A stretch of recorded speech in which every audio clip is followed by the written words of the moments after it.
But as you're turning to the book of Job, and as we think about the topic of anxiety this morning, we're reminded of the command that Jesus repeated the most. Some of you might be familiar with the command that Jesus repeated the most. Two simple words. The words, fear not. Fear not. The reason Jesus repeated this so often has to do with our susceptibility to being afraid. He knew our weakness here. Our lives are full of fear, aren't they? It's part of our daily lives. It's either quiet in the background or it's loud and dominating in the foreground of our lives. It's the reality that we live in. And so Jesus lovingly encouraged us with these words. He said, "Do not be anxious about your life, what you will eat or what you will drink, or about your body, what you will put on." And then later he said, "Which of you by being anxious can add a single hour to your life?" Being anxious does nothing to solve our problems, and in many ways it makes it worse. And last week, Pastor Jonathan mentioned just how pervasive anxiety and fear is in our society, our culture today. And we saw some of those statistics. We are anxious. We fret and we fear and we agonize and we question in life. And maybe the thing that should puzzle us the most is the statement that we put at the top of your notes on your bulletin. Because by all accounts, we should have less anxiety. Because outwardly, life has never been better. Inwardly, it's never been worse. In a recent article that I was reading, the author says this, and it's put on the screen for you. He said, "It is surely odd that there is apparently more anxiety today than, say, 50 to 100 years ago. We enjoy considerable material comforts today, not least of which is the most technologically advanced healthcare to which any generation has ever had access." The author says, "Unlike my father, my earliest memories do not involve running to the bomb shelter to avoid being killed. Life is outwardly, at least, much better. Yet more college students today use counseling services than ever before. The news sites frequently carry tragic stories of teenage suicides. And everywhere, the anger and outrage that characterizes online life in the public square points to an era ill at ease with itself."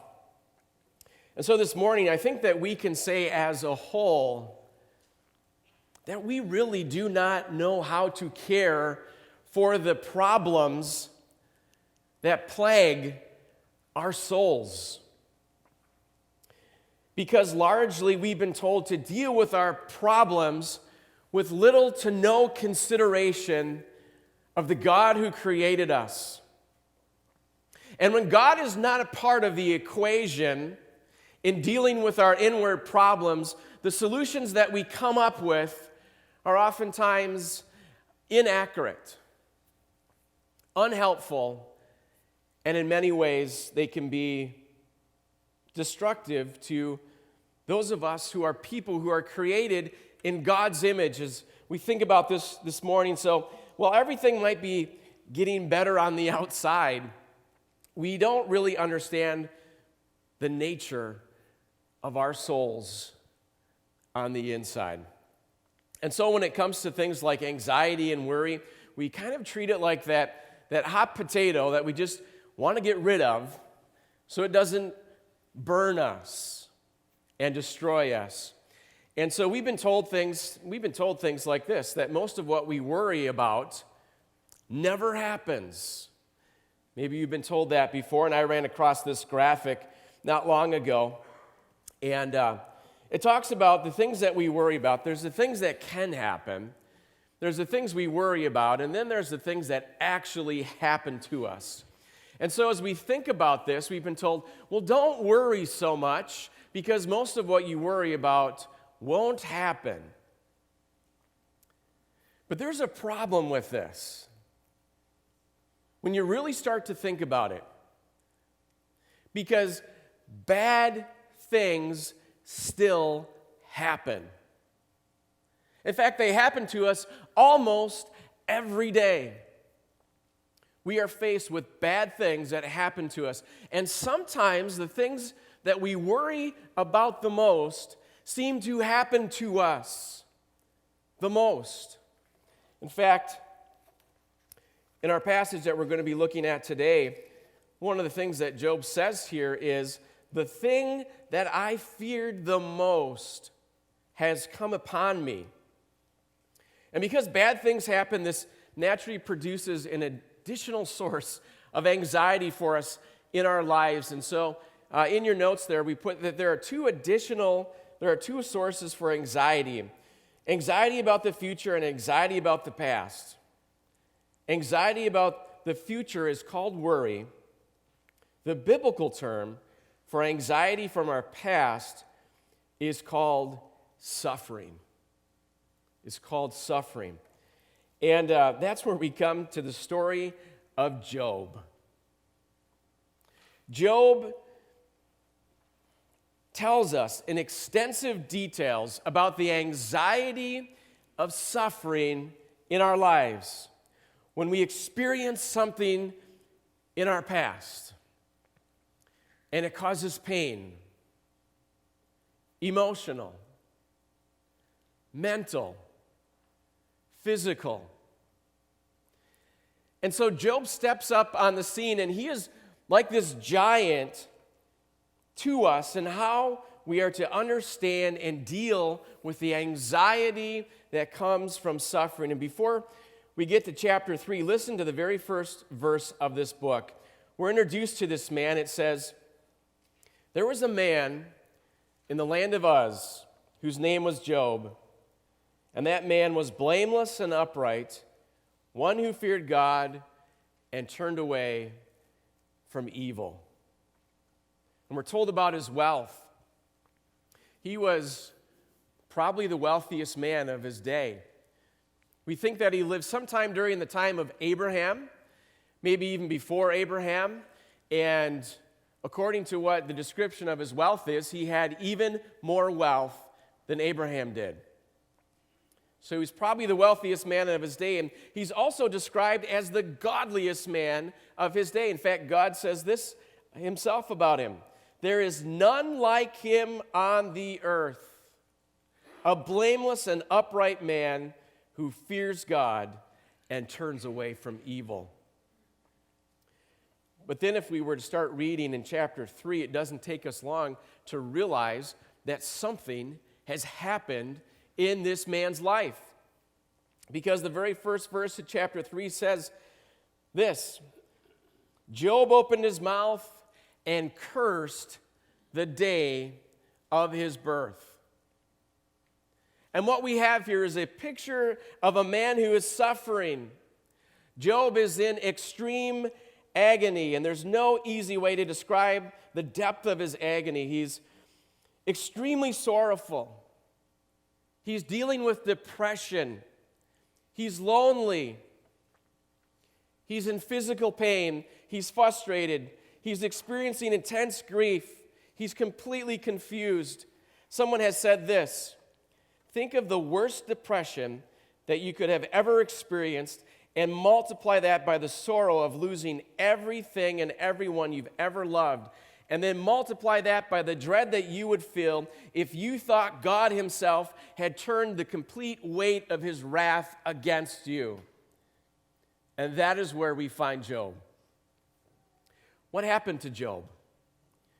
We find out in chapters 1 and 2, as we read that Satan was allowed to release wave after wave of personal attack against him. And so in a single day, Job lost his flocks, his herdsmen, and some sort of volcanic eruption. And then we're told that a roaming gang of Chaldeans stole his camels. I don't know if those gangs still roam today, but if they do, be careful. They might steal your camels. And then we're told after that someone came up to him and told him, after his property was taken from him, the devastating news that the house where his sons and daughters were, that a whirlwind had come through, destroyed the house, and taken all of his sons and all of his daughters. The children that he loved were dead. And after all these things, Job responded with these amazing words. He said, "Naked I came from my mother's womb, and naked I shall return. The Lord gave, the Lord's taken away. Blessed be the name of the Lord." And it says at the end of chapter 1, in all this, Job did not sin or charge God with wrong. That was a bad day, wasn't it? We've all had bad days before. This was Job's worst day. But it was just starting for him, because the next wave of Satan's attacks again took Job's health. And it says that Satan struck Job with sores from the bottom of his feet to the crown of his head. And so Job's day was bad days were starting to pile up, and the word of his misfortune was starting to spread. And so his friends heard about this, and they started to come by to try to offer comfort and counsel to Job. And it says when they reached him, they couldn't even recognize him. His grief was so bad. His body so stricken by the sores, it completely altered his appearance. He was just a bag of skin and bones. And so at the end of chapter 2, it says, they sat down with him for 7 days and 7 nights, and no one spoke a word, because they could see that his suffering was so bad. And then at the end of chapter 2, it talks about Job finally broke that silence, and he expresses the suffering and the pain that he's going through. And I'd like to read, if I could this morning, all of chapter 3, so we can enter into and really understand here what Job is thinking and what he's experiencing. Job chapter 3, verse 1, it says, "After this, Job opened his mouth and cursed the day of his birth. And Job said, 'Let the day perish on which I was born, and the night that said, a man is conceived. And let that day be darkness. May God above not seek it, nor light shine upon it. Let gloom and darkness claim it. Let clouds dwell upon it. Let the darkness of the day terrify it. That night, let thick darkness seize it. Let it not rejoice among the days of the year. Let it not come into the number of the months. Behold, let that night be barren. Let no joyful cry enter it. Let those curse it who curse the day, who are ready to rouse up Leviathan. Let the stars of its dawn be dark. Let it hope for light, but have none, nor see the eyelids of the morning. Because it did not shut the doors of my mother's womb, nor hide trouble from my eyes. Why did I not die at birth, come out from the womb and expire? Why did the knees receive me, or why the breast that I should nurse? For then I would have lain down and been quiet. I would have slept, and then I would have been at rest with kings and counselors of the earth, who rebuilt ruins for themselves. Or with princes who had gold, who filled their houses with silver. Or why was I not as a hidden stillborn child, as infants who never see the light? There the wicked cease from troubling, and there the weary are at rest. There the prisoners are at ease together. They hear not the voice of the taskmaster. The small and the great are there, and the slave is free from his master. Why is light given to him who is in misery, and life to the bitter in soul, who long for death, but it comes not, and dig for it more than hidden treasures, who rejoice exceedingly and are glad when they find the grave? Why is light given to a man whose way is hidden, whom God has hedged in? For my sign comes instead of my bread, and my groanings are poured out like water. For the thing that I fear comes upon me, and what I dread befalls me. I am not at ease, nor am I quiet. I have no rest, but trouble comes. Well, this might be the darkest chapter in all of the Bible. There are a few that come close, but this might be the darkest. This might be the lowest. I don't know some of the phrases that stick out to you from this chapter, but some of the phrases that I noticed. Let the day perish on which I was born. Most of us celebrate birthdays, but on this day, no, not Job. Why did I not die at birth? He says. Why is light given to him who's in misery? And then he says, my groanings are poured out like water. And so I'm reading this and I'm starting to wonder, what is it that's going on here with Job? Is he starting to lose it? Has Job become one of those fallen icons that we so often hear about? We hear about this pastor and this evangelist and this church member and this friend that takes their fall, and so we wonder, is this what's happening with Job? And I can name people in my past, friends that I grew up with, that I went to church with, that I even went to Bible school with, and they no longer have a belief in God, or they've invented a different version of God, different than the God of the Bible. Some of them don't believe at all, and we have to ask ourselves, is this what is happening to Job? Is chapter 3 where this man of rock-solid character, that the pressure is starting to mount and he's starting to crack? Because we all have our breaking point at some time, don't we?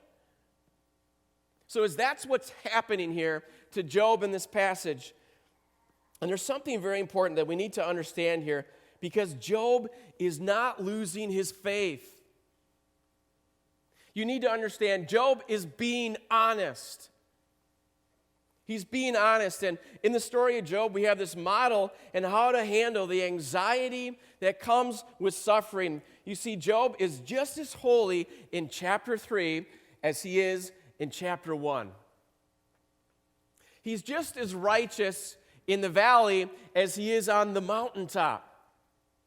And so what's going on here is we see here that Job is being honest in his suffering. We want to look at 4 areas this morning that Job models for us how to handle suffering. And we see here every word that Job speaks, he knows exactly what he's saying. He's being honest. He's not just trying to get something off his chest. He's not just venting to make himself feel better. Job meant these words. And so our first reaction might be to kind of step back from this chapter and say, well, this is not how a follower of God usually responds. We might think that these are dark words and they're usually not spoken by a person of faith, but we have to realize here that Job is not recoiling here from his words, and he's not regretting these words the minute they come from his mouth. He's embracing these words, and God is embracing these words by very nature of the fact that God included them here in Scripture where we can all read them here this morning. So why is it that we often try to offer counsel to someone who's suffering, and we always want to say, it's going to be okay. You don't have to worry about this. It's going to be okay. But if we're going to be honest, sometimes it's not going to be okay. Sometimes the sickness is not going to get better. And sometimes there is no sleep in the middle of the night. And sometimes you can't put a happy face on an unhappy situation. Sometimes we despair. Sometimes we get depressed in life. And at times, that's okay because everything is not okay. God does not rush in to condemn Job for thinking these things. Because sometimes there's not a silver lining. Sometimes there is no positive spin. And so the question we have to ask is, in those times, does God still have something to say to me? And can I suggest this morning that sometimes in your honesty, God has the most to say to you. There are times when it does no good to pretend that everything is okay when everything is not okay. And so in all this, a question we might ask is, was Job perfect in the way he responded here? And he probably wasn't perfect. None of us are perfect when faced with suffering. And when we're in situations where it is impossible to be perfect, there's one thing that you can be, and that is honest. Johnny Erickson Tada was a woman who many of us know, and she was in a diving accident at the age of 19.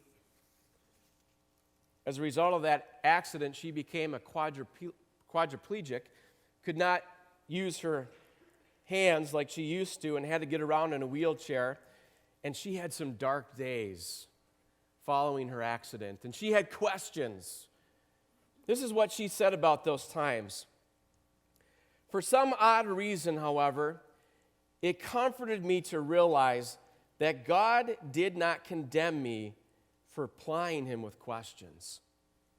I didn't have to worry about insulting God for my outbursts in times of fear and stress and pain and despair.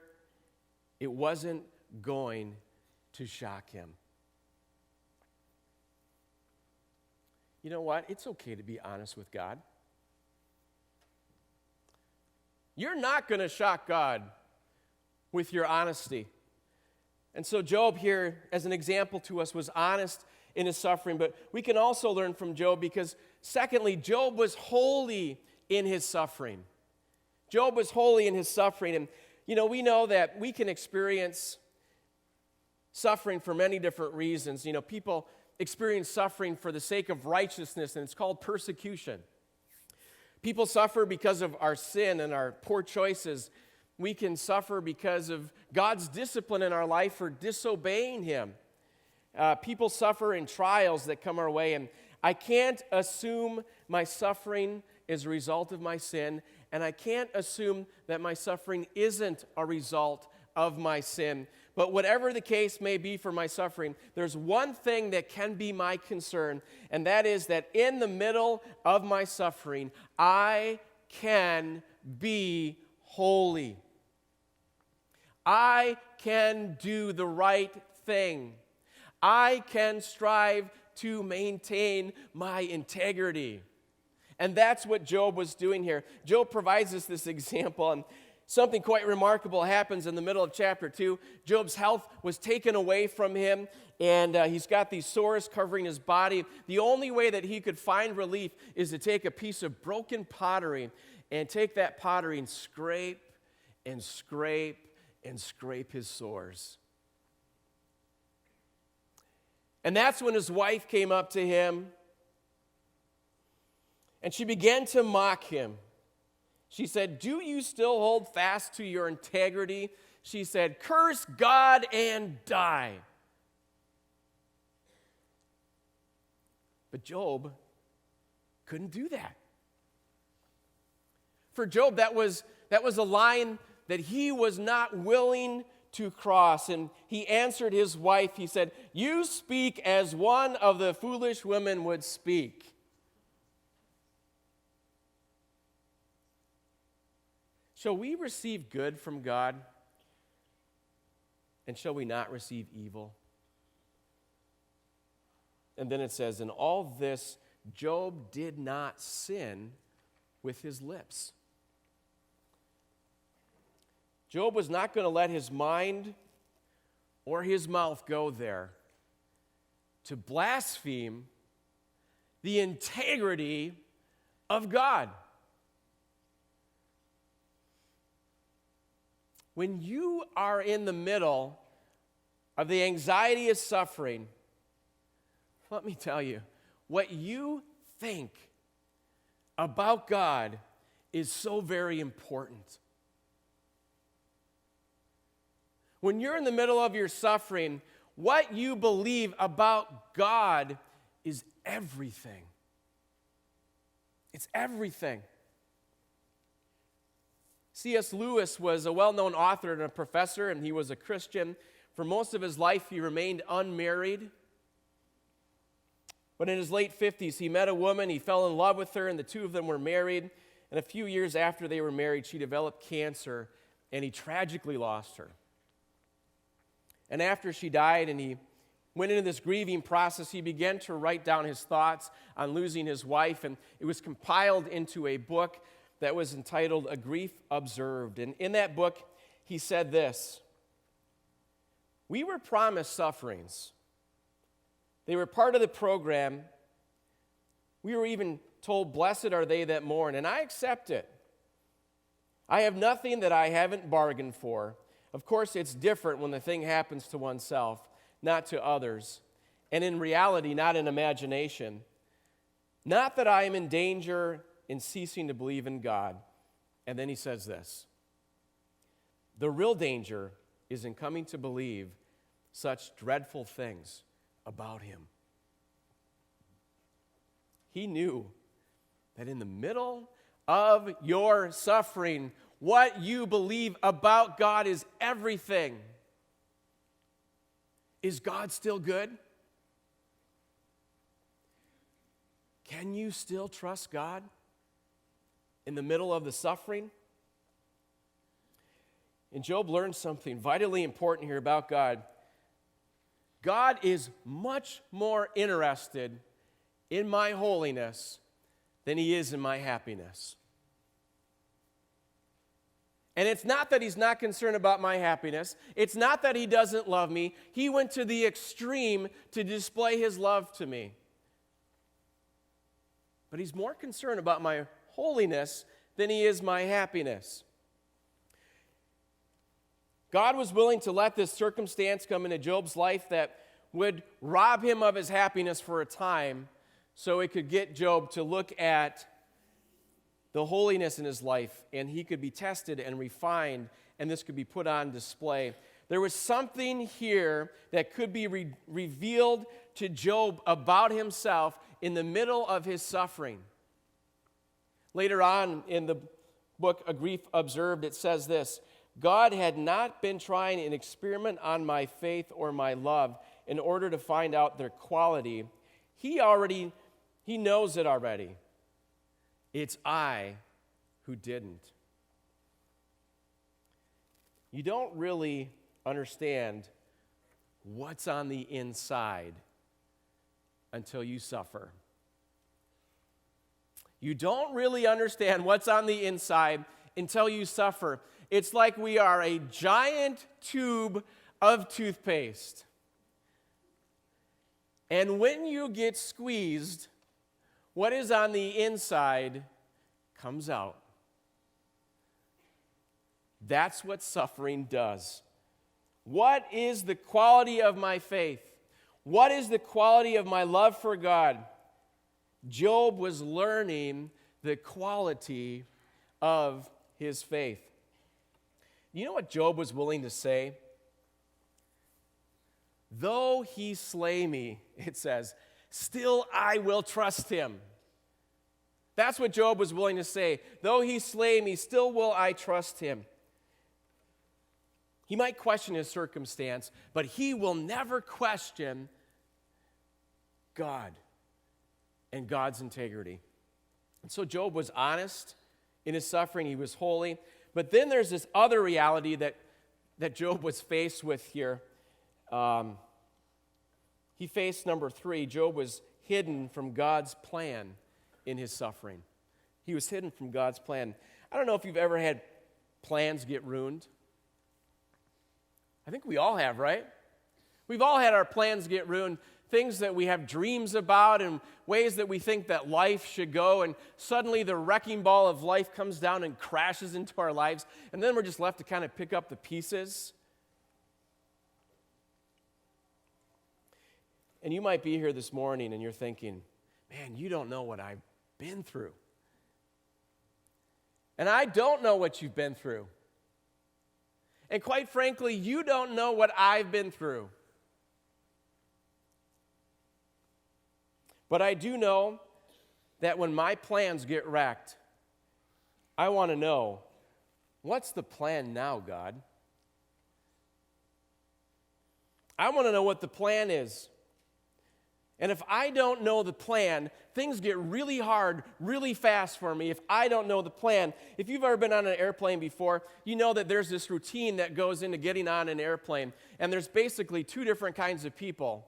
As the instructions are being given by the flight attendant, there's the first-time flyer, and then there's the professional flyer. And when they're going through the emergency plans, the first-time flyer is completely tuned in to everything that's going on.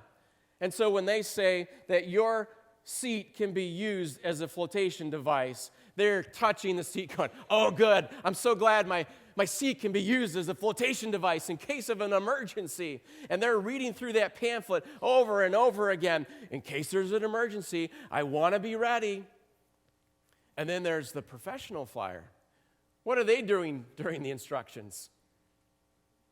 They're wrapped up in a blanket. They've got their headphones on. They're taking a nap. They know the plan in an emergency. And you know what? When you know the plan, you can relax, right? You know the plan. You can relax. And sometimes in life, we know God's plan.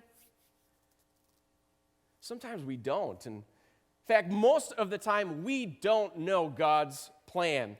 And Job was in the middle of an emergency, and he didn't know the plan. It was hidden from him.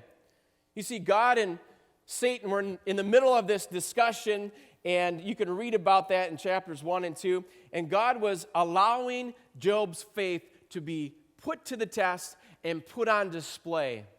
And yet Job really didn't know that. God always has a plan. We don't always know the plan, but God always knows, always has a plan. In fact, it's called God's sovereignty. And God's sovereignty is the complete rule of God in our universe. In your notes, I ran across this definition of God's sovereignty. And it says, it is the freedom of God to act in ways and allow things that supersede our ability to understand or our right to know why they are happening. And things become difficult and problems arise when we think that we have a right to know the details of God's plan, right? And what's God's answer to that? He says, I am God, and you are not. I am God, and you are not. God's ways are higher than our ways. And if God were to tell us the plan, guess what? We wouldn't understand it anyway. And so there is something we can know about God's plan. Like Job, at the very least, we know this. God has a plan. It's a plan for His glory, and it's a plan for our good.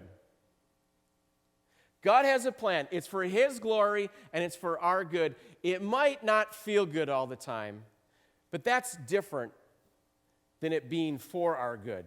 And there's a world of difference between those two. And so Job and God, they get in this dialogue actually at the end of the book, and it's actually more of God does, mostly God does all the talking.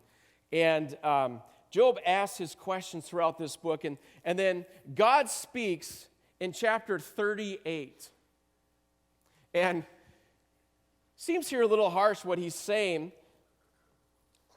He says to Job, "Who is this that darkens counsel by words without knowledge?" Job didn't know the plan. Job didn't know the plan. And God is telling Job, in all your questions, you don't understand what you're talking about. 4 chapters of God telling Job, you have no idea what my plan is. You don't understand. How many times have I wanted God to tell me the plan? How many times have I wanted God to tell me the plan? Far too many times, right? I wouldn't understand the plan. And Job responds, "Behold, I am of small account. What shall I answer? I lay my hand on my mouth." He knew there was nothing to say. God knew the plan. Job knew he had no response.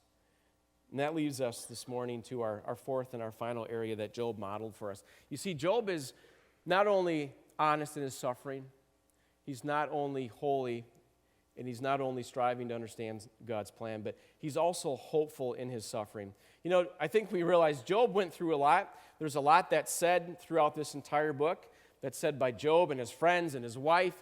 And at the end, God has his final say. And eventually, God restored all of Job's wealth and gave him additional sons and daughters.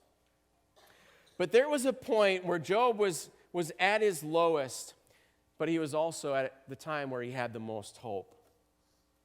His friends and his wife were giving up on him, and so he was dealing with the pain of this rejection in his life. And so there was a point where he becomes most hopeful. And this is the part I love about Job, because when Job is most hopeful is the time when he's talking about Jesus Christ. Job 19:25 and 26. It says, "For I know that my Redeemer lives, and at the last he will stand on the earth. And after my skin has been destroyed, yet in my flesh I shall see God." When Job is most hopeful, he's talking here about Jesus Christ, the coming Redeemer. He says, this Redeemer most certainly lives. He will stand victorious on the earth someday. After Job has died, after my skin has been destroyed, he speaks of resurrection, his own resurrection, where in his flesh he will see God. The earliest reference in the timeline of the Bible to the resurrection of believers. And this is what Job is speaking of, the great promise which ultimately finds its source and its power in the resurrection of Jesus Christ. This is the great hope of all hopes that Job was experiencing. No matter what happens to my body, there is coming a day when I will see God. Job believed. Job had faith. And you might sit here this morning and you might wonder, how will I have that faith for my time of testing, for my time of suffering? And this is the important thing to realize as we conclude this morning. You see, faith is that gift from God that He gives to each person who follows Him. God gives the faith that takes His child through each valley. You might struggle, but you won't fall, because God has given you faith. The scripture says, "Yea, though I walk through the valley of the shadow of death, I will fear no evil." We don't fear evil, not because it doesn't exist. We don't fear evil because God is with us.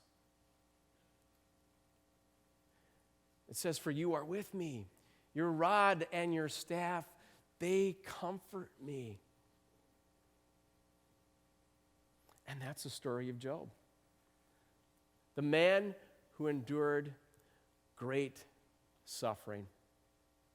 He was honest, he was holy, he was hopeful, and he came to understand God's plan.